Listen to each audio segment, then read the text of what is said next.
প্রধানমন্ত্রী নরেন্দ্র মোদীর মাসিক রেডিও অনুষ্ঠান মন কি বাতের ১৩৬তম পর্ব উপলক্ষে রবিবার আগরতলার প্রতাপগড় মণ্ডলে আয়োজিত বিশেষ শ্রবণ কর্মসূচিতে অংশ নিলেন ত্রিপুরার মুখ্যমন্ত্রী অধ্যাপক ড মানিক সাহা। এদিন দলীয় নেতা কর্মীদের সঙ্গে বসে তিনি প্রধানমন্ত্রীর বক্তব্য শুনলেন। এরপর উপস্থিত কর্মীদের সঙ্গে বিভিন্ন বিষয় নিয়ে মতবিনিময় করেন।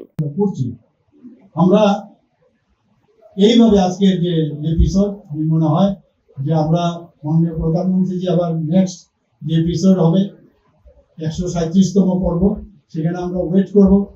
আজকে আমি এসেছি, অন্য জায়গায় আবার আরেকদিন যাব, কিন্তু আপনারা এখানে নিশ্চয়ই বিষয়টা দেখবেন এবং কি কি বলছে সেটাকে নোট ডাউন করে সেটাকে কিভাবে ইমপ্লিমেন্ট করে দেয় বা আপনাদের কোনো ইনোভেটিভ কিছু আছে কিনা সেটাও আপনি দেখবেন।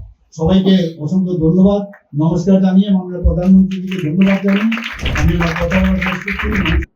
মন কি বাত অনুষ্ঠানকে ঘিরে ব্যাপক সাড়া পড়ল গোটা প্রতাপগড় মণ্ডলে।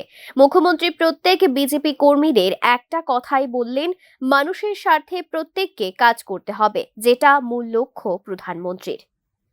Bureau report, news now.